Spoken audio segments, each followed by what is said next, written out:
बिस्मिल्लाहिर्रहमानिर्रहीम। आज हम न्यूमेंस मॉडल का जो नेक्स्ट वाला पार्ट हमारा रह गया था हम वो थोड़ा सा डिस्कस करेंगे। उसमें हमारे पास आ जाती हैं अजम्पशंस। ठीक है, न्यूमेंस मॉडल की क्या क्या अजम्पशंस थी। अब अजम्पशंस आपको अगर यूएचएस में या आपको एग्जाम्स में जो है वो आता है कि आपने अजम्पशंस लिखे हैं या आपको ये कहते हैं कि प्रोपोजिशंस जो है वो इसकी मेंशन करें। ठीक है, तो प्रोपोजिशन या अजम्पशन जो है वो इसके तकरीबन आप सेम ही कह लें हैं। ठीक है, अजम्पशन प्रोपोजिशन क्या होता है कि किस तरह की स्टेटमेंट होती है जो कि दो कॉन्सेप्ट्स को आपस में मिलाती है। ठीक है, डिफरेंट कॉन्सेप्ट्स हैं तो उनको जो है वो आपस में यूनाइट करेगी, तो उसको हम प्रोपोजिशन कहते हैं। तो अजम्पशंस में जो थी न्यूमैन्स मॉडल की वो तकरीबन इसकी प्रोपोजिशन ही है। आपको अजम्पशंस का वर्ड आता है या प्रोपोजिशन का वर्ड आता है तो आपने यही वाली मेंशन करनी है। ये 10 तकरीबन प्रोपोजिशंस हैं। ठीक है, जो हम यहाँ पे डिस्कस करेंगे और वो 10 जो है वो आपने एग्जाम में भी इस तरह ही से जो है वो लिख देनी है। तो सबसे पहले प्रोपोजिशन ये सारी वही है जो हमने लास्ट लेक्चर में जो था वो डिस्कस कर लिया था। ठीक है, हमने कॉन्सेप्ट सारा इसका ले लिया। अब हमने जो है वो अजम्पशंस बनाने में आसानी होगी। सिर्फ हमने बताना है एक लाइन के अंदर के ये चीजें जो थी वो उसने डिस्क्राइब की थी। तो सबसे पहले assumptions में जो पहली assumption थी कि each client system is unique. हमने पढ़ा था कि हर क्लाइंट का सिस्टम जो है वो यूनिक होता है। ठीक है, कुछ फैक्टर्स होते हैं जो कुछ करेक्टरिस्टिक्स होती हैं। ठीक है, जिसके ऊपर जो है वो जिस तरह हमने बेसिक स्ट्रक्चर पढ़ा था। ठीक है, तो वो कहते हैं कि उस रेंज के अंदर जो है वो बेसिक स्ट्रक्चर जो है वो उसके डिफरेंट रिस्पॉन्सेज वगैरह जो है वो हमारे पास आते रहते हैं। बेसिक क्या है कि क्लाइंट का सिस्टम जो है वो यूनिक होता है और बेसिक स्ट्रक्चर जो है उसका वो सिस्टम वो यूनिक है। बेसिक स्ट्रक्चर यूनिक है, सिस्टम यूनिक है, ये उसकी पहली अजम्पशन थी। ठीक है, नेक्स्ट हमारे पास सेकंड अजम्पशन आगे के अननाउन और नाउन या यूनिवर्सल स्ट्रेसर्स होते हैं। ठीक है, तो अपना एक लेवल होता है कि कितना वो है हमारी स्टेबिलिटी को इफेक्ट करेगा। ठीक है, तो स्ट्रेसर जो है वो उसका अपना अपना एक लेवल होता है।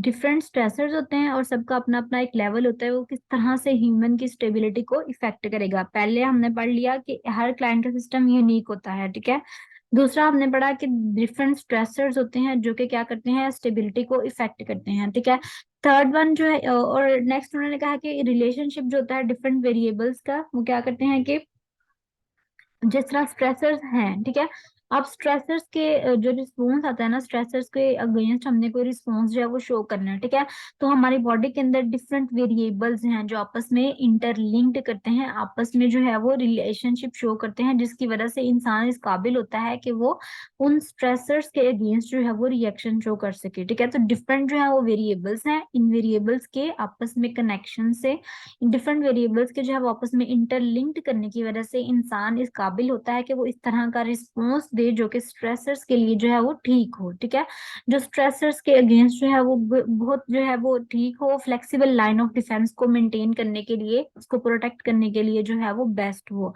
तो क्या हमने इसमें पढ़ा कि स्ट्रेसर्स होते हैं। ठीक है, और हमारे यहाँ पे वेरिएबल्स होते हैं, वेरिएबल्स का जो है वो कनेक्शन हमें इस काबिल बनाता है कि हम उन स्ट्रेसर से लड़ सकते हैं जी। ठीक है, तो ये हमारे पास दूसरी एजम्पशन थी उसकी। ठीक है, थर्ड वन वाली हमारे पास एजम्पशन है कि each patient has evolved a normal range of response to the environment. ठीक है, हर पेशेंट जो है वो एक नॉर्मल रेंज ऑफ रिस्पॉन्स जो है वो शो करता है, जिस तरह की नॉर्मल लाइन ऑफ डिफेंस होती है। ठीक है, तो ये जो रिस्पॉन्स होता है ये हमारे पास क्या होता है कि हम इसको मेजर करते हैं किस तरह से कि स्टैंडर्ड के तौर पे हम लेते हैं। हमने हेल्थ, हमारे हेल्थ जो है वो कितनी खराब हो गई है उसको हम देखने के लिए इसको एक एज अ स्टैंडर्ड लेते हैं। ठीक है, हमने जैसे कि पढ़ा था कि जब फ्लेक्सिबल लाइन ऑफ डिफेंस जो होती है वो इस काबिल नहीं रहती कि वो स्ट्रेसर्स को रोक सके। ठीक है, तो स्ट्रेसर्स क्या करते हैं, पहले फ्लेक्सिबल लाइन ऑफ डिफेंस को इफेक्ट करते हैं। ठीक है, फिर नॉर्मल लाइन ऑफ डिफेंस को जो है वो इफेक्ट करेंगे। ठीक है, तो क्या इसमें क्या कह रहे हैं कि जो इंटर रिलेशनशिप होता है वेरिएबल्स का वो बेसिकली क्या करता है, डिटरमाइन करता है नेचर को और डिग्री को। ठीक है, सिस्टम का कितना रिएक्शन जो है वो हो रहा है स्ट्रेसर का, तो उसकी नेचर और डिग्री को जो है वो वेरिएबल्स इफेक्ट करते हैं। ठीक है, तो ये एक नॉर्मल रेंज ऑफ रिस्पॉन्स होता है जो कि पेशेंट की तरफ से दिया जाता है inter relationship of the variable से। पहला जो सबसे पहला हमने assumption पढ़ी है कि हर क्लाइंट का सिस्टम यूनिक होता है। दूसरी हमने assumption पढ़ी है कि डिफरेंट नाउन, अननाउन और यूनिवर्सल स्ट्रेसर्स जो हैं वो मौजूद हैं। ठीक है, और वो आपस में इंटरलिंक्ड भी करते हैं। तीसरी हमने जो assumption पढ़ी है वो ये है कि हर क्लाइंट का अपना एक नॉर्मल रेंज ऑफ रिस्पॉन्स होता है कि किस तरह से वो इन्वायरमेंट को जो है वो रिस्पॉन्स शो करेगा। कुछ लोग होते हैं वो बहुत जल्दी जो है वो मतलब हाइपर हो जाते हैं, या इस तरह से उनको कोई प्रॉब्लम जो है वो हो जाती है। कुछ लोग होते हैं वो थोड़ी देर बाद होते हैं। तो हर पर्सन का जो है वो अपना एक नॉर्मल रेंज ऑफ रिस्पॉन्स होता है, वो कितना बियर कर सकता है, कितना वो हम्बल है और कितना जो है उसको गुस्सा नहीं आता। तो अपना एक नॉर्मल रेंज ऑफ रिस्पॉन्स है, ठीक है। और जो नॉर्मल रेंज ऑफ रिस्पॉन्स है उसकी डिग्री, उसका जो उसकी जो नेचर है वो डिपेंड करती है हमारे अंदर जो वेरिएबल्स हैं उनके इन रिलेशनशिप के ऊपर, ठीक है। तो ये जो तीन चीजें थी वो हमने अभी भी डिस्कस कर ली हैं। फोर्थ वन हमारे पास जो थी इसकी एजम्पशन है, एक क्लाइंट जो होता है वो डायनामिक, ठीक है। फोर्थ वन वाली हमने डिस्कस कर ली कि जब client flexible line of defence जो होता है वो इस काबिल नहीं रहता कि वो प्रोटेक्ट कर सकते हैं अपने इन्वायरमेंट को, ठीक है। तो स्ट्रेसर जो होते हैं वो अंदर चले जाते हैं, ठीक है जी। उसके बाद फिफ्थ वन वाली हमारे पास थी कि क्लाइंट जो है वो in a dynamic composite of interrelationship of variables, के क्लाइंट जो है वो हमेशा इन वेरिएबल वो डिपेंड करता रहता है। और इन वेरिएबल्स की जो आपस में रिलेशनशिप की कह लें कि क्वांटिटी होती है, कंपोजिशन होती है, वो डायनामिक होती है, यानी वो चेंज होती रहती है, ठीक है। मतलब कि कभी हो सकता है कि इंसान को ज्यादा जो है वो इसके लिए चाहिए हो, कभी हो सकता है कम चाहिए हो। वेलनेस क्या है कि वेलनेस वो एनर्जी होती है जो कि स्टेबिलिटी को मेंटेन करने के लिए चाहिए होती है। तो वो कहते हैं कि क्लाइंट का जो सिस्टम होता है वो क्या होता है, डायनामिक कंपोजिशन में होता है, ठीक है। वेरिएबल्स होते हैं वो उनकी कंपोजिशन चेंज होती रहती है और डायनामिक स्टेट में है। बस आपने ये याद रखना है कि ये डायनामिक स्टेट में है, क्लाइंट जो है वो एक डायनामिक स्टेट ऑफ वेरिएबल्स की जो रिलेशनशिप है उनकी डायनामिक स्टेट में है, ठीक है। तो फाइव फिफ्थ वन वाला हमारा पॉइंट हो गया कि हमने क्लाइंट जो है वो dynamic composite of inter variables के अंदर जो है वो लाई करता है। सिक्स वन वाला हमारे पास क्या आ जाता है जी, each patient has implicit internal resistance factors, ठीक है। लाइन ऑफ रेजिस्टेंस जो है वो हर पेशेंट की होती है, जो कि क्या करती है, वो बेसिकली स्टेबलाइज करती है या पेशेंट को उसकी यूजुअल स्टेट ऑफ वेलनेस के साथ जो है वो अलाइन करने की कोशिश करती है, ठीक है। या कोशिश करती है कि पेशेंट को हाईएस्ट जो लेवल है स्टेबिलिटी का उस तक लेके जाया जाए, ठीक है। हर पेशेंट के अंदर जो है वो एक इंटरनल रेजिस्टेंस फैक्टर्स होता है जिसको हम क्या कहते हैं, लाइन ऑफ रेजिस्टेंस, जो कि कोशिश करती है हमारे अंदर लाइन ऑफ रेजिस्टेंस होती है जो कि क्या कोशिश करती है कि पेशेंट को जो है वो मैं हार्म से बचाऊं, इलनेस से बचाया जाए। तो लाइन ऑफ रेजिस्टेंस जो है वो मौजूद होती है हमारे अंदर। ये उसकी सिक्स वन वाली एजम्पशन थी। सेवंथ वन वाली उसकी एजम्पशन थी जी, primary prevention is applied in patient assessment and intervention, identification and reduction of possible और एक्चुअल रिस्क फैक्टर्स। यानी प्राइमरी प्रिवेंशन जो है वो हम अप्लाई कर सकते हैं पेशेंट के अंदर, यानी अभी उसके अंदर जो है वो स्ट्रेसर नहीं गया, ठीक है। हमने पहले जो थी पिछली वीडियो में देखा था, प्राइमरी प्रिवेंशन करते हैं, सेकेंडरी प्रिवेंशन करते हैं, टर्शरी प्रिवेंशन करते हैं। तो प्राइमरी प्रिवेंशन हम करते हैं जी, करते हैं क्यों करते हैं, हेल्थ प्रमोशन के लिए, ठीक है। अभी जो है वो स्ट्रेसर उसके अंदर नहीं गया, हम पहले ही चाहते हैं कि रिस्क को जो है वो कम किया जाए, हेल्थ को जो है वो प्रमोट किया जाए, तो हम उसके लिए क्या करेंगे, प्राइमरी प्रिवेंशन करेंगे। तो प्राइमरी प्रिवेंशन करनी है, ये आपको सेवंथ वन वाला एजम्पशन है। एट वाला सेकेंडरी प्रिवेंशन करनी है, ठीक है जी। हम सेकेंडरी प्रिवेंशन भी कर चुके हैं, हमने लास्ट वीडियो में पढ़ा था कि सेकेंडरी प्रिवेंशन हम करते हैं जिसके अंदर हम ड्रग्स देते हैं, एंटीबायोटिक्स वगैरह देते हैं, ठीक है। पेशेंट को जो है वो सिम्टम्स उसकी रिजॉल्व की जाए, उसका ट्रीटमेंट जो है वो किया जाए, तो सेकेंडरी प्रिवेंशन भी है इसके अंदर। तो ये उसका ऑप्शन है। नाइन वाला है कि टर्शरी प्रिवेंशन होती है, तो हमने टर्शरी प्रिवेंशन भी की थी। क्यों की थी टर्शरी प्रिवेंशन, ताकि पेशेंट को रिहैबिलिटेशन की तरफ जो है वो वापस लाया जाए, ठीक है। इसको रिस्टोरेशन की तरफ वापस लाया जाए, इसको रिहैबिलिटेशन की तरफ जो है वो वापस लाया जाए। और जिसकी टेंथ वन वाली लास्ट अजम्पशन थी वो ये थी कि पेशेंट जो होता है ना वो डायनामिक, एक कांस्टेंट एनर्जी एक्सचेंज हो रहा होता है विद द एनवायरनमेंट। जैसे कि हमने पहले पढ़ा कि एनर्जी का एक्सचेंज हो रहा होता है, ठीक है, एनवायरनमेंट के साथ। हमारी एनर्जी इन्वायरमेंट में शिफ्ट हो रही होती है और इन्वायरमेंट की एनर्जी हमारे अंदर शिफ्ट हो रही होती है, ठीक है। तो ये एक कॉन्स्टेंट जो है वो एनर्जी का एक्सचेंज होता रहता है इन्वायरमेंट के साथ, ठीक है। तो अब हमने टोटल कितनी एजम्पशंस जो है वो पढ़ ली हैं, हमने टोटल 10 एजम्पशंस जो है वो क्रिएट की हैं। सबसे पहले जो एजम्पशंस हमने पढ़ी थी आपने उसको वानी जो है वो ऐसे ही आप रिकॉल करें। फर्स्ट वाली एजम्पशन हमने कौन सी पढ़ी थी कि हर क्लाइंट का सिस्टम जो होता है वो यूनिक होता है, ठीक है। हर क्लाइंट का सिस्टम क्या होता है, यूनिक होता है, उसके अंदर एक बेसिक स्ट्रक्चर जो है वो मौजूद होता है, ठीक है। फर्स्ट हमारी एजम्पशन। सेकंड हमने पढ़ी कि बहुत ज्यादा नाउन, अननाउन और यूनिवर्सल स्ट्रेसर्स मौजूद हैं, ठीक है। सेकेंड अजम्पशन हमारे पास हो गई कि स्ट्रेसर्स होते हैं। थर्ड वन वाली हमारे पास अजम्पशन क्या होगी कि हर इंसान का एक नॉर्मल रेंज ऑफ रिस्पॉन्स होता है, यानी इस एक नॉर्मल रेंज होती है जिसके अंदर वो रिस्पॉन्स जो है वो अपना शो करता है, ठीक है। थर्ड वन वाली अजम्पशन क्या होगी जी, हमारे पास एक नॉर्मल रेंज ऑफ रिस्पॉन्स है। फोर्थ वन वाली अजम्पशन हमारे पास क्या होगी, जब फ्लेक्सिबल लाइन ऑफ डिफेंस जो है वो इस काबिल नहीं रहती कि पेशेंट को सेव कर सके, तो स्ट्रेसर जो होते हैं वो फ्लेक्सिबल लाइन ऑफ डिफेंस को खराब करते हैं, फिर लाइन ऑफ डिफेंस को खराब करते हैं, ठीक है। तो अब पेशेंट का रिस्पॉन्स जो होता है वो डिपेंड करता है कि उसके जो वेरिएबल्स हैं उनके दरमियान कितने अच्छे से रिलेशनशिप जो है वो मौजूद है। तो जो वेरिएबल्स के दरमियान रिलेशनशिप है वो जो है वो डिटरमाइन करता है कि पेशेंट कितने अच्छे से रिस्पॉन्स जो है वो उसको शो करेगा जब फ्लेक्सिबल लाइन ऑफ डिफेंस जो है वो उसकी टूट गई है। फिफ्थ वन वाली हमने पढ़ी कि क्लाइंट जो है वो एक डायनेमिक कंपोजिट के जो है वो शो करता है, यानी वेरिएबल्स जो होता है उनका रिलेशनशिप जो होता है वो चेंज होता रहता है। कभी ज्यादा वेरिएबल्स जो है वो आपस में कंबाइन करते हैं, कभी हमें सिर्फ दो वेरिएबल्स की जरूरत पड़ेगी, कभी तीन वेरिएबल्स की जरूरत पड़ेगी, ठीक है। सिक्स वन वाली हमने पढ़ी थी कि हर पेशेंट के अंदर जो है वो एक इंटरनल रेजिस्टेंस फैक्टर मौजूद है जिसको हम कहते हैं लाइन ऑफ रेजिस्टेंस, ठीक है, जो हमें प्रोटेक्ट करता है कि जो स्ट्रेसर्स हैं हमारे अंदर ना आए, ठीक है। उसके बाद हमने सेवंथ वन वाली पढ़ी थी कि प्राइमरी प्रिवेंशन हम करते हैं, फिर हमने पढ़ा सेकेंडरी प्रिवेंशन करते हैं, नाइन वन वाला टर्शियरी प्रिवेंशन करते हैं, और टेंथ वाला क्या है कि पेशेंट जो है वो एक डायनामिक कांस्टेंट एनर्जी एक्सचेंज होता रहता है इन्वायरमेंट के दरमियान और पेशेंट के दरमियान, ठीक है। एजम्पशन थी जो कि न्यूमैन स्वेटिंग जो सिस्टम मॉडल है उसकी थी, ठीक है। तो आपको ये फिंगर टिप्स पे जो है वो याद हो जानी चाहिए, आपने इसका कीवर्ड्स जो है वो याद करना है तो ये आपको जो है वो समझ लग जाएंगे। अगर एग्जाम में भी आता है एजम्पशंस मेंशन करें तो आपने ये 10 एजम्पशंस जो है वो लिख देनी है। नेक्स्ट हम जो है वो करते हैं जी मेटा पैराडाइम। जिस तरह के हम हर थ्योरी के अंदर जो है वो मेटा पैराडाइम को जो है वो डिस्कस करते हैं, तो Meta paradigm of Betty human system model में सबसे पहले ह्यूमन बीइंग है, ठीक है। तो ह्यूमन बीइंग को तो हमने बार बार डिस्कस कर लिया कि उसने कहा था कि ह्यूमन बीइंग जो है वो एक सिस्टम है, ठीक है। ह्यूमन बीइंग जो है वो क्या है जी, एक सिस्टम है। वो सिस्टम एक इंडिविजुअल भी हो सकता है, वो फैमिली भी हो सकती है और वो कम्युनिटी भी हो सकती है, ठीक है। क्लाइंट जो है वो आपका एक सिस्टम है, और क्लाइंट का जो सिस्टम है वो भी हमने पढ़ लिया कि पांच वेरिएबल्स हैं जिनके ऊपर डिपेंड करता है, ठीक है। एक तो ये ओपन सिस्टम है, यानी कांस्टेंट एनर्जी का एक्सचेंज हो रहा है इसके दरमियान और इन्वायरमेंट के दरमियान, ठीक है। और इसके अलावा ये कि पांच वेरिएबल्स है जिनके ऊपर ये सिस्टम डिपेंड कर रहा है। वो वेरिएबल्स में हमने डिस्कस किए हैं पहले, फिजियोलॉजिकल है, साइकोलॉजिकल है, सोशियो कल्चरल है, स्पिरिचुअल है और डेवलपमेंटल है। तो ये पांच जो है वो वेरिएबल्स है जिनके ऊपर क्लाइंट का सिस्टम जो होता है वो क्या कर रहा है, डिपेंड कर रहा है। फिजियोलॉजिकल अगर हम सबसे पहले बात करें फिजियोलॉजिकल वेरिएबल, तो फिजियोलॉजिकल वेरिएबल्स में क्या आ जाता है कि हाँ, इंसान का जो है वो स्ट्रक्चर आ जाता है, इंसान की बॉडी का फंक्शन आ जाता है। साइकोलॉजिकल वेरिएबल्स में क्या आ जाता है कि मेंटल प्रोसेसेस आ जाते हैं, ठीक है, इमोशंस वगैरह हम किस तरह से डील करते हैं स्ट्रेसर्स को। सोशियो कल्चरल वेरिएबल्स होते हैं कि आपका रिलेशनशिप कितना स्ट्रॉन्ग है, आपका फ्रेंड सर्कल कितना स्ट्रॉन्ग है कि आप इतने अच्छे से जो है वो डील कर सकते हैं अपने स्ट्रेसर्स के साथ। स्पिरिचुअल वेरिएबल्स में क्या आ जाता है कि आपका स्पिरिचुअल बिलीफ जो है वो कितना स्ट्रॉन्ग है, ठीक है, आपका रिलीजियस बिलीफ कितना जो है वो स्ट्रॉन्ग है कि आप जो है वो डील कर सकते हैं इनके साथ। डेवलपमेंटल में आ जाता है कि आपके अंदर कितनी मेच्योरिटी है, आप कितने मेच्योर हैं कि आप प्रॉब्लम्स को जो है वो डील कर सकते हैं। तो जो ह्यूमन है उसके अंदर हमने पढ़ लिया कि सबसे पहला हमारा मेटा पैराडाइम में सबसे पहले ह्यूमन बीइंग था। ह्यूमन बीइंग के अंदर हमने दो तीन चीजें बस पढ़नी है कि क्लाइंट जो है वो हमारा एक सिस्टम है। सिस्टम कौन सा है, ओपन सिस्टम है, ठीक है। अब ये सिस्टम जो है इसमें इंडिविजुअल भी आ सकता है, फैमिली भी आ सकती है, ग्रुप भी आ सकता है, कम्युनिटी भी आ सकती है, ठीक है। उसके बाद हमने पढ़ लिया कि इसके अंदर पांच वेरिएबल्स हैं, ठीक है।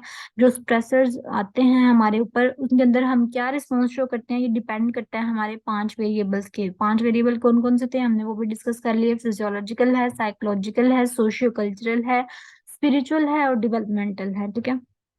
तो ये हमारे पास जो है वो ह्यूमन बीइंग के बारे में जो कंसेप्ट दिया था न्यूमन ने वो हमारा जो है वो कवर हो गया, ठीक है। नेक्स्ट हमारे पास आ जाता है इन्वायरमेंट, ठीक है। इन्वायरमेंट के बारे में न्यूमैन ने क्या कहा था, तो इन्वायरमेंट के बारे में उसने कहा था कि इन्वायरमेंट जो है वो इंटरनल और एक्सटर्नल जितने भी प्रोसेसेस हैं, ठीक है, जो कि एक इंसान को जो है वो सराउंड करते हैं, तो उसकी जो सम है ना वो हमारा उसका सम जो है वो हमारे पास इन्वायरमेंट है, ठीक है। जितने भी इंटरनल फैक्टर्स हैं, जितने भी एक्सटर्नल फैक्टर्स हैं जो कि एक इंसान को इफेक्ट करते हैं, उसका अगर हम सम करें तो वो हमारे पास क्या आ जाता है, इन्वायरमेंट आ जाता है, ठीक है। उनके अंदर उसने इंट्रापर्सनल, इंटरपर्सनल, एक्स्ट्रा स्ट्रेसेस की बात की, ठीक है, जो कि इंसान को इफेक्ट करते हैं, ये हमने फर्स्ट वीडियो में जो है वो देख लिया, पार्ट 1 में। इसके अलावा उसने कहा कि इन्वायरमेंट के 3 कंपोनेंट्स होते हैं, इंटरनल होता है, एक्सटर्नल होता है और क्रिएटेड होता है। जैसे कि हमने पहले भी पढ़ा था कि इंटरनल इन्वायरमेंट होता है, कि एक्सटर्नल इन्वायरमेंट होता है, क्रिएटेड वो होता है जिसमें इंटरनल प्लस एक्सटर्नल दोनों मिक्स होते हैं, ठीक है। इंटरनल इन्वायरमेंट है कि इंसान का, जो इंसान के अंदर वाला है, उसकी फीलिंग्स हैं, उसके इमोशंस हैं, ठीक है। एक्सटर्नल इन्वायरमेंट जो उसके बाहर से जो उसको इफेक्ट कर रहा है, जिस तरह का किसी के लव वंस की डेथ हो जाती है तो वो उसका एक्सटर्नल इन्वायरमेंट डिस्टर्ब हो जाता है, ठीक है। तो एक्सटर्नल इन्वायरमेंट है। क्रिएटेड जो कि इंटरनल और एक्सटर्नल को मिक्स करके जो है वो बनाया जाता है, तो वो क्रिएटेड है। तो इन्वायरमेंट के बारे में इसने क्या बताया था न्यूमैन ने, कि एक तो ये इंटरनल प्लस एक्सटर्नल का मिक्सचर है, ठीक है। इसके अलावा इसके अंदर स्ट्रेसर्स होते हैं, इसके अंदर इंट्रापर्सनल होते हैं, इंटरपर्सनल होते हैं और एक्स्ट्रा पर्सनल स्ट्रेसर्स होते हैं, ठीक है। और 3 तरह का जो है वो कंपोनेंट्स है इन्वायरमेंट के, इंटरनल, एक्सटर्नल और क्रिएटेड। तो इन्वायरमेंट के अंदर बस आपने यही चीजें जो है वो मेंशन करनी है। नेक्स्ट हमारे पास आ जाता है हेल्थ क्या है। तो health is a continuum of, यानी हेल्थ जो है वो कांस्टेंट जो है वो चेंजिंग कंडीशन है वेलनेस की और इलनेस की, यानी कभी वेलनेस आएगी और कभी इलनेस आएगी, ठीक है। और ये चेंज होती रहती है, ठीक है। अब ये एक इस तरह की कंडीशन है जिसमें आपकी बॉडी के पार्ट्स, आपकी बॉडी के सब पार्ट्स या सब कुछ जो है ना वो एक हार्मनी के अंदर जो है वो मौजूद है, ठीक है। एक हार्मनी के अंदर अगर ये सारी चीजें आपकी बॉडी के अंदर फंक्शन कर रही हैं तो वो हमारे पास क्या आ जाता है, वो हेल्थ आ जाती है, ठीक है। अब इसके अंदर उसने एक कंसेप्ट दिया था जो आपने यहाँ पे मेंशन करना है। उसने कहा था कि अगर क्लाइंट के अंदर जो है वो एनर्जी कम हो जाती है, ठीक है, जितनी एनर्जी उसको काम करने के लिए चाहिए होती है, अगर उसके अंदर इतनी एनर्जी नहीं है, ठीक है, तो क्लाइंट का सिस्टम जो होगा वो इलनेस की तरफ मूव करेगा, ठीक है। और अगर क्लाइंट के अंदर जो है वो इतनी एनर्जी है जितनी उसको काम करने के लिए चाहिए, बल्कि उसके उससे थोड़ी सी ज्यादा ही मौजूद है, तो इसका मतलब क्लाइंट का सिस्टम जो है वो वेलनेस की तरफ जाएगा, ठीक है। ये कंसेप्ट आपने जो है वो मेंशन करना जरूर, कि client system move towards illness and death when more energy is needed than what's available, यानी जितनी अवेलेबल है वो काफी नहीं है बल्कि उसको और एनर्जी चाहिए, तो क्लाइंट का सिस्टम जो है वो इलनेस की तरफ मूव करेगा। और क्लाइंट का system move toward wellness when more energy is available than is needed, मतलब अवेलेबल ज्यादा है, रिक्वायर इतनी नहीं है, तब हमारा सिस्टम जो है वो वेलनेस की तरफ मूव करेगा। तो ये उसने किस चीज के बारे में बताया था, हेल्थ के बारे में। नेक्स्ट लास्ट वाला जो हमारे पास है नर्सिंग। नर्सिंग के बारे में उसने क्या कहा था जी, एक यूनिक प्रोफेशन है जो कि सारे वेरिएबल्स के साथ डील करता है, जितने भी हमने ऊपर 5 वेरिएबल्स पढ़े हैं उनके साथ डील करता है, ताकि इंडिविजुअल को जो है वो स्ट्रेस से बचाया जा सके, ठीक है। होल पर्सन के साथ जो है वो डील करता है, होलिस्टिक पर्सपेक्टिव है, यानी होल पर्सन के साथ जो है वो डील करता है। इसके अलावा ये कि एक्शंस जो है कुछ परफॉर्म करने पड़ते हैं, ठीक है। एक वेलनेस का लेवल जो है उसको मेंटेन करने के लिए नर्सिंग को जो है वो एक कुछ जो है वो एक्शंस परफॉर्म करने पड़ते हैं, ठीक है। और बेसिकली वो क्या करती है, ये एक्शंस परफॉर्म करती है through primary, secondary and tertiary prevention to reduce the stressors, ठीक है। तो नर्सिंग में हमने क्या पढ़ लिया कि नर्सिंग जो है वो एक यूनिक प्रोफेशन है जो कि क्लाइंट के वेरिएबल्स के साथ जो है उसको कंसर्न होता है, ठीक है, उनको वो है वो चेंज करती रहती है ताकि इंडिविजुअल जो है वो अच्छा रिस्पॉन्स दे सके स्ट्रेस को। और नर्सिंग जो है वो एक होलिस्टिक पर्सपेक्टिव यानी होल पर्सन के साथ जो है वो डील करती है। इसके अलावा क्या पढ़ा कि नर्सेज जो होती हैं उन्होंने क्या करना होता है, वेलनेस का एक लेवल मेंटेन करना होता है, किसके थ्रू, प्राइमरी, सेकेंडरी और टर्शरी इंटरवेंशन के थ्रू, ठीक है। 3 पॉइंट्स हो गए नर्सिंग के। फोर्थ वन वाला पॉइंट है इसका जी, system model view the role of nursing in terms of use of primary, secondary and tertiary prevention, ये हमने बात कर ली है। Perceptual field of the client and the caregiver must be assessed. She has developed an assessment interventional tool to help with this task. मतलब वो कहते हैं कि आपने परसेप्चुअल फील्ड जो क्लाइंट की है, यानी क्लाइंट किस तरह से अपने डिजीजेस को ले रहा है, ठीक है, और जो केयर गिवर है यानी जो नर्स है वो किस तरह से क्लाइंट के डिजीज को ले रही है, तो ये परसेप्चुअल फील्ड जो होती है ना वो भी असेस करनी चाहिए। एक नर्स को चाहिए कि वो देखे कि क्लाइंट जो है वो मेरा किस तरह से अपनी डिजीज को ले रहा है, वो सीवियर ले रहा है, वो कहता है मुझे वो सीवियर डिसऑर्डर है या मसला है, वो किस तरह से अपनी डिजीज को जो है वो परसीव कर रहा है और मैं उसकी डिजीज को किस तरह से परसीव कर रही हूँ, ठीक है, मैं भी उसके बारे में इतना कंसर्न हूँ कि नहीं, तो ये चीज भी जो है वो नर्सिंग में आ जाती है, ठीक है। तो नर्सिंग में हमने क्या पढ़ लिया, एक तो ये यूनिक प्रोफेशन है, सेकंड के कुछ एक्शंस वगैरह परफॉर्म करने पड़ते हैं, प्राइमरी, सेकेंडरी, टर्शरी प्रिवेंशन करनी पड़ती है और परसेप्चुअल फील्ड जो है वो आइडेंटिफाई करनी है, ठीक है। तो अब हमने ये क्या कंप्लीट कर लिया, अपने मेटा पैराडाइम। मेटा पैराडाइम में हमने क्या पढ़ा है, दोबारा से हम एक दफा रिकॉल करते हैं। ह्यूमन बीइंग के बारे में सबसे पहले हमने पढ़ा कि ह्यूमन बीइंग जो है वो क्या है जी, एक सिस्टम है, ठीक है। सिस्टम के अंदर वेरिएबल्स हैं, 5 हमने वेरिएबल्स पढ़े, physiological, psychological, socio cultural, spiritual और डेवलपमेंटल, ठीक है। बस ह्यूमन बीइंग एक सिस्टम है, सिस्टम के अंदर 5 वेरिएबल्स हैं, ठीक है। इन्वायरमेंट हमने पढ़ा, इन्वायरमेंट के अंदर हमने क्या पढ़ा, इंटरनल और एक्सटर्नल इन्वायरमेंट होता है, इंट्रापर्सनल, इंटरपर्सनल और एक्स्ट्रा पर्सनल स्ट्रेसर्स मौजूद होते हैं। बस इन्वायरमेंट के बाद हमने क्या पढ़ा, हेल्थ पढ़ा। हेल्थ के बारे में हमने पढ़ा कि ये एक कॉन्टिन्यूम है, ठीक है, वेलनेस और इलनेस का।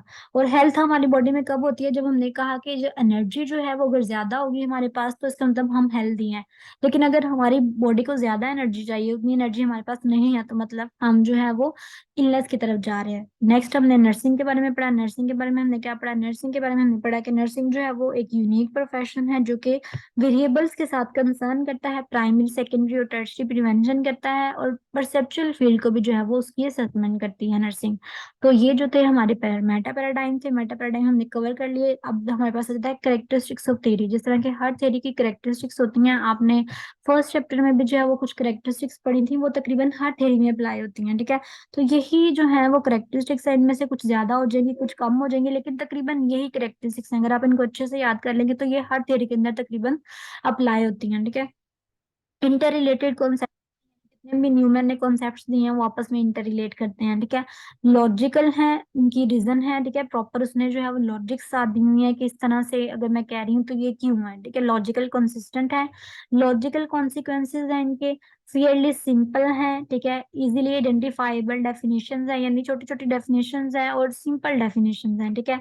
और ये गाइड प्रोवाइड करती है फॉर नर्सिंग एजुकेशन, यानी अगर कोई एजुकेशन लेना चाहे तो इनसे सीखना चाहे तो नर्सिंग एजुकेशन के लिए एक गाइड प्रोवाइड करती हैं, ठीक है। एप्लीकेबल इन दी प्रैक्टिस, और ये इस तरह की नहीं है कि जिनको हम हॉस्पिटल साइड में अप्लाई नहीं कर सकते, बल्कि हम इनको अप्लाई कर सकते हैं, तो ये एप्लीकेबल है इन दी प्रैक्टिस। तो ये हमारे पास करेक्टरिस्टिक्स हैं, ठीक है। इसकी स्ट्रेंथ जो है वो हम इसकी लास्ट पर डिस्कस करेंगे, स्ट्रेंथ एंड वीकनेसेस को, ठीक है। पहले हम इसका नर्सिंग प्रोसेस देख लेते हैं, क्योंकि अक्सर बच्चे जो होते हैं ना वो बस यहाँ तक करके छोड़ देते हैं, ठीक है। मतलब ये थे जो है वो उसको डिस्कस कर लिया, मेटा पैराडाइम डिस्कस कर लिया, assumption डिस्कस कर ली, ठीक है। सारा कुछ हमारा तकरीबन हो गया है। लास्ट पे आपको एक नर्सिंग प्रोसेस दिया होता है, लेकिन मोस्टली स्टूडेंट्स क्या करते हैं, नर्सिंग प्रोसेस को नहीं करते, ठीक है। अब ये इंपॉर्टेंट है कि देखा जाए कि नर्सिंग में किस तरह से ये जो है ये थ्योरी एप्लीकेबल हो सकती है, ठीक है। तो अगर न्यूमैन को देखा जाए ना, तो न्यूमैन ने बेसिकली, हमारा नर्सिंग प्रोसेस होता है 5 स्टेप्स में उसमें, ठीक है। असेसमेंट होती है, डायग्नोसिस होती है, फिर प्लानिंग है, इम्प्लीमेंटेशन और इवैल्यूएशन। लेकिन जो न्यूमैन का जो नर्सिंग प्रोसेस था, जो न्यूमैन ने थ्योरी दी थी, उसका नर्सिंग प्रोसेस में सिर्फ 3 चीजें आती हैं हमारे पास, नर्सिंग डायग्नोसिस, नर्सिंग गोल्स और आउटकम, ठीक है। अब हमें ऐसा लगा कि उसने 3 चीजें जो है वो दी हैं, ठीक है, बाकी कंपोनेंट्स उसने मिस किए हैं। लेकिन जब हमने उसकी थ्योरी को डिटेल से पढ़ा तो हमें पता चला कि नर्सिंग डायग्नोसिस के अंदर ही उसने असेसमेंट और डायग्नोसिस की बात की है, ठीक है। यानी ये नर्सिंग डायग्नोसिस वाला जो उसका एलिमेंट था वो असेसमेंट को भी कवर करता था और डायग्नोसिस को भी कवर करता था। और जो नर्सिंग गोल्स हैं उसके अंदर उसने ऑब्जेक्टिव या प्लान ऑफ एक्शन जो हम बनाते हैं, ठीक है, उसको कवर किया। और लास्ट आउटकम के अंदर इम्प्लीमेंटेशन और इवेल्युएशन को कवर किया, ठीक है। तो नर्सिंग प्रोसेस ने इस तरह से जो था वो दिया था, उसके अंदर 3 चीजें आ रही थी, नर्सिंग डायग्नोसिस आ रहा था, गोल्स आ रहे थे और आउटकम्स आ रहे थे, ठीक है। डायग्नोसिस, गोल्स और आउटकम्स, उसके अंदर उसने इन पांचों को जो था वो कवर किया था। अब हम देख लेते हैं, थोड़ा सा हम देखेंगे इसको कि किस तरह से उसने मतलब कहा। सबसे पहले जो था वो असेसमेंट का प्रोसेस आ जाता है, ठीक है। इसके अकॉर्डिंग असेसमेंट में आपने क्या करना है, असेसमेंट में आपने असेस करना है कि जो क्लाइंट है आपका वो किस तरह का स्ट्रेस जो है वो फील कर रहा है, ठीक है। आपने क्या करना है कि उसको कौन कौन से स्ट्रेस वाले एरियाज हैं जिसके अंदर क्लाइंट जो है वो आपका स्ट्रेस फील कर रहा है, ठीक है। आपने क्लाइंट के जो स्ट्रेसर वाले एरिया है वो आपने देखने हैं, ठीक है। उसका लाइफस्टाइल पैटर्न किस तरह का है, उससे पूछना है आपने कि क्या आप इस तरह की प्रॉब्लम पहले भी फेस करते थे, ठीक है। या आपको क्या लगता है कि आपकी डिजीज किस तरह से जो है वो प्रोग्रेस करेगी, हम किस तरह से आपकी हेल्प कर सकते हैं, ठीक है। और इसके अलावा ये कि आप क्या चीजें जो है वो मजीद करना चाहते हैं, ठीक है। इस तरह से आपने थोड़ी सी असेसमेंट करनी है उसकी। क्लाइंट के जो स्ट्रेसर्स हैं उनको आपने देखना है। इसके अलावा जो stressors perceived bye care giver, यानी सेम क्वेश्चंस आपने केयर गिवर से भी करने हैं कि आप क्लाइंट के स्ट्रेसर के बारे में में क्या कहते हैं, उसका लाइफस्टाइल पैटर्न किस तरह से है, क्या आप यही प्रॉब्लम उसके अंदर पहले भी फील कर चुके हैं। सेम क्वेश्चन हमने केयर गिवर से भी करने हैं, ठीक है। तो ये हमारी असेसमेंट कंप्लीट हो जाएगी। बस आपने कुछ क्वेश्चंस करने हैं क्लाइंट से, कुछ क्वेश्चंस करने हैं केयर गिवर से। न्यूमैन के अकॉर्डिंग जब आप ये कर लेंगे तो आपकी असेसमेंट कंप्लीट हो जाती है, ठीक है। अब इसके अंदर उसने बोला था कि आपने ना जब ये क्वेश्चंस करने हैं ना, तो उसके बाद आपने एक इवैल्यूएशन कर लेना है कि जो क्लाइंट कह रहा है और जो केयर गिवर कह रहा है, क्या वो स्टेटमेंट्स मैच भी कर रही हैं कि नहीं कर रही, ठीक है। ये तो नहीं हो रहा कि केयर गिवर सिर्फ अपनी जो है वो छुपाने के लिए अपनी चीजें, कि मैंने उसे केयर ठीक तरीके से नहीं की, तो वो क्लाइंट जैसा ही जो है वो आंसर दे रहे हैं या क्या कर रहे हैं। तो आपने थोड़ी सी असेसमेंट यहाँ पे भी जो है वो करनी है, ठीक है। नेक्स्ट हमारे पास आ जाता है डायग्नोसिस, ठीक है। असेसमेंट हमने कवर कर लिया जिसमें हमने क्वेश्चन करने हैं। उसके बाद हमारे पास आता है डायग्नोसिस। डायग्नोसिस में आपने जो है वो डेटाबेस असेसमेंट करनी है, ठीक है। क्लाइंट को जो है वो आइडेंटिफाई करना है, उसके स्ट्रेसेस को जो है वो देखना है कि उसको इंटरपर्सनल है, इंट्रापर्सनल या एक्स्ट्रा पर्सनल स्ट्रेसेस हैं, ठीक है। केयर गिवर की परसेप्शन के बारे में आपने देख लिया, तो आपने ये हल्का सा डायग्नोसिस जो है वो यहाँ पे करना है। नेक्स्ट हमारे पास आता है नर्सिंग गोल्स। नर्सिंग गोल्स के अंदर हमने ऑब्जेक्टिव्स बनाने हैं और प्लान ऑफ एक्शन बनाना है, ठीक है। ऑब्जेक्टिव्स मतलब कि क्लाइंट क्या चाह रहा है, ठीक है, उसके एक्चुअल या पोटेंशियल वेरिएबल्स जो है वो किस तरह से वेलनेस के अंदर शिफ्ट होंगे, तो वो आपने ऑब्जेक्टिव्स बना लेने हैं। प्लानिंग जो है वो कर लेनी है। लास्ट पे आपने आउटकम्स वगैरह यानी इंटरवेंशंस वगैरह करके देखना है कि क्या आउटकम्स जो है वो आई हैं, ठीक है। तो ये हमारे पास जो है वो आउटकम के अंदर इम्प्लीमेंटेशन है, इवेल्युएशन का प्रोसेस है। ये सिंपल है कि आपने इम्प्लीमेंटेशन कर ली, इवेल्युएशन कर ली, ठीक है जी। अब ये एक उन्होंने ना सिनेरियो दिया था हमें कि अगर सिनेरियो आ जाता है आपको कि एक किस तरह से आप जो है ना वो इसको इम्प्लीमेंट कर सकती हैं, ठीक है। तो इसके अंदर बेसिकली क्या है कि आपने वेरिएबल्स असेसमेंट है सबसे पहले, ठीक है। असेसमेंट में आपने वेरिएबल्स को असेस करना है, ठीक है। आपने जब केयर प्लान बनाना है ना, इस तरह से आप उस वेरिएबल्स को असेस कर सकते हैं कि फिजियोलॉजिकल है, साइकोलॉजिकल है, सोशियो कल्चरल है या डेवलपमेंटल वेरिएबल्स हैं, ठीक है। आपने वेरिएबल्स को जो है वो देखना है, ठीक है। अगर हम यहाँ पे ये वाला जो वेरिएबल्स यहाँ पे हम डिस्कस कर रहे हैं उनके अंदर हमने देखा कि पहले आपने वेरिएबल्स को फिजियोलॉजिकल देखना है। फिजियोलॉजिकल वेरिएबल्स यानी उसको हेडेक है, वर्टाइगो है या ब्लड विजन है, नोजिया वोमिटिंग है, क्या है उसको, ठीक है। फिजियोलॉजिकल वेरिएबल्स आपने लिखने हैं पहले। साइकोलॉजिकल वेरिएबल्स लिखने हैं कि आप अपनी फीलिंग्स एक्सप्रेस नहीं कर पा रहा, इरिटेबल है, एजिटेटेड है या कुछ भी है। सोशियो कल्चरल लिखने हैं, ठीक है, वो पार्टिसिपेट नहीं करता स्पोर्ट्स वगैरह के अंदर। डेवलपमेंटल वेरिएबल्स लिखने हैं और स्पिरिचुअल वेरिएबल्स जो है वो आपने मेंशन करने हैं। और उसके बाद आपने क्या करना है जी, अपने इंट्रापर्सनल स्ट्रेसर्स को क्लासिफाई कर दिया, इंटरपर्सनल को क्लासिफाई कर दिया, उसके बाद आपने जो एक्स्ट्रा पर्सनल है उसको क्लासिफाई कर दिया, ठीक है। ये सिर्फ आपकी इंफॉर्मेशन के लिए था। जो मेन केयर प्लान है उसका, ठीक है, जो हम कहें कि केयर प्लान हमने बनाना होता है वो किस तरह से हम बनाएंगे, आपने जो है वो एक चीज याद रखनी है, वो है ये चीज, ठीक है। मतलब कि आपने जो अपना नर्सिंग प्लान है ना, जो हम कंटिन्यू करते आ रहे हैं, ठीक है, उसमें असेसमेंट है, नर्सिंग डायग्नोसिस है, ऑब्जेक्टिव्स गोल्स हैं, इम्प्लीमेंटेशन है और इवैल्यूएशन है, ठीक है। वो आपने इस तरह से जो है वो बनाना होता है। लेकिन जो बेटर ह्यूमन का है वो किस तरह से बनाना होता है, नर्सिंग डायग्नोसिस है, नर्सिंग गोल्स है और आउटकम्स आता है। हमने उसको किस तरह से ड्रा करना है, हमने नर्सिंग डायग्नोसिस के अंदर वेरिएबल्स मेंशन करने हैं, ठीक है। नर्सिंग एम लिखना है, प्रिवेंशन लेवल लिखना है, इंटरवेंशन और इवैल्यूएशन। ये फॉर्मेट जो है ना वो आपने एक याद रखना है कि ये नॉर्मल नर्सिंग प्रोसेस है जो हम लिखते थे, ठीक है। अब जो बेटर ह्यूमन का अगर आपको नर्सिंग प्रोसेस आता है लिखने के लिए, तो उसको आपने किस तरह से लिखना है, नर्सिंग डायग्नोसिस, नर्सिंग गोल्स और आउटकम्स, ठीक है, इस तरह आपने पहले लिखना है। उनके अंदर फिर आपने वेरिएबल्स मेंशन करने हैं जो मैंने अभी अभी आपको ऊपर बताया कि ये फिजियोलॉजिकल वेरिएबल है, ये साइकोलॉजिकल वेरिएबल है, या क्या है, ठीक है। उसके बाद आपने नर्सिंग डायग्नोसिस लिखना है उसका। उसके बाद आपने एम मेंशन करना है कि हम क्या करना चाह रहे हैं, प्रिवेंशन लेवल को मेंशन करना है, इंटरवेंशन को मेंशन करना है और फिर इवैल्यूएशन को मेंशन करना है। मैं आपको इसका एक जो है वो एग्जांपल दिखा देती हूँ। यहाँ पे देखें, जिस तरह के हमने यहाँ पे एक जो है वो सॉल्व किया है, ठीक है। वेरिएबल है, हमने लिख दिया क्लाइंट को जो है जी फिजियोलॉजिकल वेरिएबल है, मतलब आपके पास एक क्लाइंट आया जो कि कह लें कि किसी उसको मेंटल डिसऑर्डर के साथ जो है वो आ गया है, ठीक है। तो या कोई उसको प्रॉब्लम है, ठीक है, इमरजेंसी में कोई जो है वो क्लाइंट आया है, ठीक है, जो कि हॉस्पिटल में एडमिट होने के लिए आया है। अब हमने लिख दिया कि उसका वेरिएबल जो इफेक्ट है ना वो फिजियोलॉजिकल वेरिएबल, यानी उसकी बॉडी जो है वो सही तरह से फंक्शन परफॉर्म नहीं कर रही, ठीक है। नर्सिंग डायग्नोसिस में हमने लिख दिया कि not tolerating any activity associated with weakness, fatigue and irritability, ठीक है। हमने लिख दिया कि वो जो है ना पर्सन कोई एक्टिविटी परफॉर्म नहीं कर पा रहा क्योंकि उसको बहुत ज्यादा फटीग है या वो इरिटेबल है। तो हमने एक अच्छा सा नर्सिंग डायग्नोसिस जो है वो उसका बना के हमने मेंशन मेंशन कर दिया। नेक्स्ट हमने उसका एम लिखना है कि हमने पेशेंट का को हेल्प करना है, ठीक है, क्लाइंट को एक्टिविटीज के जरिए, ठीक है, जिस तरह के वो डिपेंड करता है दूसरों के ऊपर, तो हमारा एम ये है कि हम उसकी हेल्प करें ताकि वो जो है वो बाद में खुद जो है वो स्टेबल हो सके। उसके बाद आपने लेवल ऑफ प्रिवेंशन लिखना है कि सेकेंडरी है, क्योंकि अब वो बीमार होके आ चुका हुआ है, ठीक है, हमने उसकी डायग्नोसिस या उसका ट्रीटमेंट करना है, तो ये हमारा लेवल ऑफ प्रिवेंशन है सेकेंडरी। उसके बाद आपने इंटरवेंशन जो है वो मेंशन करनी है कि आपने जो है वो हाई टेम्परेचर का नहीं देना उसको, ठीक है, या हाई फूड ज्यादा नहीं देने, ठीक है, एनर्जी सेव रखनी है उसकी, या जो भी आपको डिजीज वहां पे मेंशन होगी पेपर में, आपने उसके अकॉर्डिंग उसकी इंटरवेंशन जो है वो लिख देनी है। ये सिर्फ एक फॉर्मेट है, ठीक है।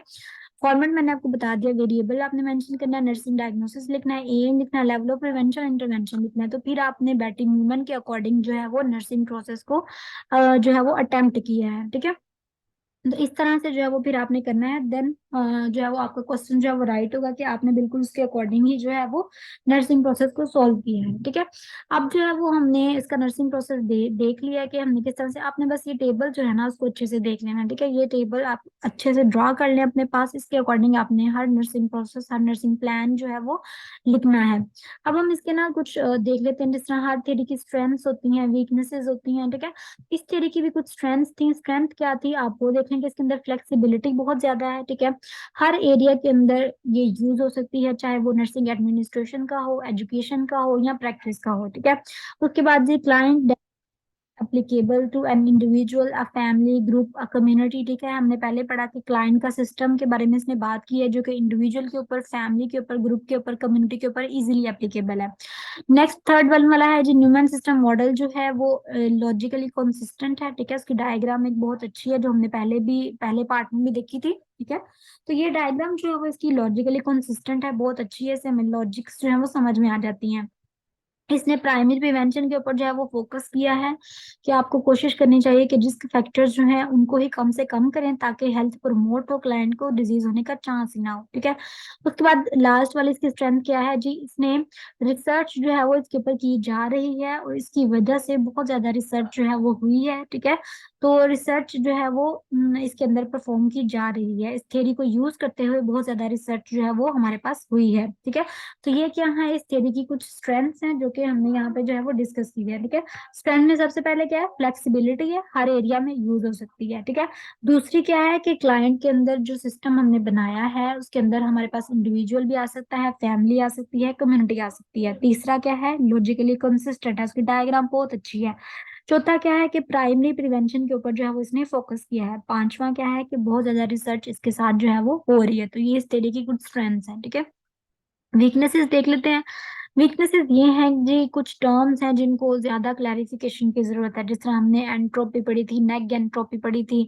तो कुछ टर्म्स हैं वो कहते हैं कि इनको ज्यादा क्लैरिफिकेशन की जरूरत है, ठीक है। इसके अलावा जो इंटरपर्सनल और एक्स्ट्रा पर्सनल स्ट्रेसर्स हैं उनको भी थोड़ी सी क्लैरिफिकेशन की जरूरत है, क्योंकि इंसान जब इंटरपर्सनल, इंट्रापर्सनल और एक्स्ट्रा पर्सनल है ना, इंट्रापर्सनल तो हमें पता चल जाता है कि वो हमारे अंदर वाले जो है वो चीजें हैं, ठीक है। जो इंटरपर्सनल और एक्स्ट्रा पर्सनल है ना, ये दोनों इन्वायरमेंट के अंदर मौजूद होते हैं, तो इनके दरमियान डिफरेंशिएशन जो होती है ना वो ज्यादा अच्छे से नहीं होती। तो इस तरह से इन टर्म्स को भी जो है वो ज्यादा डिफरेंस करने की जरूरत थी, इसके अंदर जरूरत थी, ठीक है। अब थर्ड वाली इसके अंदर क्रिटिक या इसकी वीकनेस क्या, एनर्जी सोर्स को जो था वो मेंशन किया था, ठीक है। तो ये कि ये एनर्जी सोर्स जो है वो ज्यादा अच्छे से जो था वो मेंशन किया जा सकता था, ठीक है। तो उसका कॉन्सेप्ट जो है वो इतना क्लियर जो है वो नहीं दिया गया, ठीक है। एनर्जी सोर्स तो बता दिया कि वो एक बेसिक स्ट्रक्चर होता है, ठीक है। और लेकिन ये कि हम इसको ज्यादा अच्छे से जो थे वो इन्यूमरेट कर सकते थे, ये इसको ज्यादा अच्छे से जो थी वो बता सकते थे कि एनर्जी सोर्स क्या होता है, ठीक है। तो उसको ज्यादा अच्छे से एक्सप्लेन जो है वो नहीं किया गया, मतलब उन्होंने कह दिया कि बस एनर्जी सोर्स है, बेसिक स्ट्रक्चर है। तो बेसिक स्ट्रक्चर और एनर्जी सोर्स को ज्यादा अच्छे से जो था वो एक्सप्लेन किया जा सकता था, लेकिन नहीं हुआ जी इसमें एक्सप्लेन, ठीक है। तो वो जो राइटर्स हैं वो इससे ज्यादा खुश नहीं है कि एनर्जी सोर्स को अच्छा एक्सप्लेन नहीं किया। उसके बाद है जी उसका जो एंट्रोपी का कॉन्सेप्ट था, ठीक है, तो जो एंट्रोपी की कैरेक्टरिस्टिक्स होती हैं, ठीक है, उसके अकॉर्डिंग जो है वो एक क्लोज सिस्टम के अंदर जो है ना वो एंट्रोपी की कैरेक्टरिस्टिक्स जो है वो लाई करती है। लेकिन जो न्यूमैन थी उसने कहा कि ये ओपन सिस्टम है, ठीक है। तो ओपन सिस्टम के अंदर एंट्रोपी का कॉन्सेप्ट जो है वो इतना अच्छा उनको जो है वो कह लें नहीं कंसिस्टेंट लग रहा है उसके साथ, कि एंट्रोपी जो होती है वो क्लोज सिस्टम के अंदर जो है वो ज्यादा एक्ट करती है। तो एंट्रोपी का कॉन्सेप्ट ओपन सिस्टम के साथ जो है वो इतना कंसिस्टेंट नहीं है। तो न्यूमैन ने तो उसको ओपन सिस्टम के साथ बताया था, तो इस वजह से जो है ये भी एक सेटिस्फेक्शन जो है वो नहीं कॉज करती। तो जो वीकनेसेस हैं वो क्या है हमारे पास, कि एक तो कुछ टर्म्स को ज्यादा इलेबोरेट करने की जरूरत है, दूसरा इंटरपर्सनल एक्स्ट्रा पर्सनल स्ट्रेसेस जो हैं उनको ज्यादा इलेबोरेट करने की जरूरत है, एनर्जी सोर्स को ज्यादा इलेबोरेट करने की जरूरत है, और फोर्थ वन वाला के जो एंट्रोपी का कॉन्सेप्ट है वो ज्यादा क्लोज सिस्टम के अंदर लगता है, वो ओपन सिस्टम के अंदर जो है वो नहीं लगता। ठीक है जी। तो कंक्लूजन लास्ट में हमारे पास क्या है जी, कि हम क्लाइंट ने आते आ जाके क्या कॉन्सेप्ट हमें पेश किया, कि हम जो इन्वायरमेंट के अंदर जो क्लाइंट का इन्वायरमेंट है, ठीक है, उसके अंदर कुछ वेरिएबल्स हैं जिनको हम रिस्पॉन्स अच्छे से कर सकते हैं, स्ट्रेसर्स को रिड्यूस कर सकते हैं। किस तरह रिड्यूस कर सकते हैं, नर्सेज कुछ स्ट्रेटजीज यूज कर सकती हैं प्राइमरी सेकेंडरी और टर्शरी प्रिवेंशन की, ताकि क्लाइंट को जो है वो वेलनेस की तरफ लाया जाए। और न्यूमन का मॉडल जो था वो होल पर्सन के साथ डील करता था, कुछ वेरिएबल्स के साथ डील करता था। प्राइमरी एम जो था वो नर्सिंग का क्या होता है, स्टेबिलिटी, ये उसने कहा था। और स्टेबिलिटी किस तरह से अचीव हो सकती है, इंटरवेंशन के थ्रू जो है वो अचीव हो सकती है। तो ये बेसिकली इसका कुछ की पॉइंट था, इसकी कुछ समरी थी, कि न्यूमन का मॉडल होल पर्सन के साथ डील करता है, पर्सन को स्ट्रेसर्स जो है वो फेस करने पड़ते हैं, स्ट्रेस जो है वो वेरिएबल्स के थ्रू रिमूव किया जा सकता है। और नर्सिस का मेन एम क्या होता है, कि उन्होंने प्राइमरी सेकेंडरी टर्शरी इंटरवेंशंस करनी है, ताकि जो पर्सन है वो स्टेबिलिटी की तरफ आ सके, ठीक है। तो यही इसका कोर कंसेप्ट था। आज जो है वो हमने न्यूमन का मॉडल कंप्लीट जो है वो डिस्कस कर लिया है, ठीक है, इसकी ईच एंड एवरीथिंग कवर कर ली है। होप सो कि आपको जो है वो इसकी समझ आई होगी, ये चीजें आपके लिए थोड़ी सी हेल्पफुल जो है वो प्रूव होती होंगी। आपने बस इसको मुश्किल नहीं लेना, ठीक है, इसको अच्छे से जो है वो पढ़ना है, बार बार जो है वो रिवाइज करना है, और चीजों को समझने की कोशिश करनी है। तो चीजें बहुत सिंपल है, इंशाल्लाह बहुत जल्दी जो है वो आपके ऊपर सारी चीजें जो है वो क्लियर हो जाएंगी, ठीक है। जो है वो हम नेक्स्ट सीरीज जो है वो इंशाल्लाह डिस्कस करेंगे। तो तब तक के लिए अल्लाह हाफिज।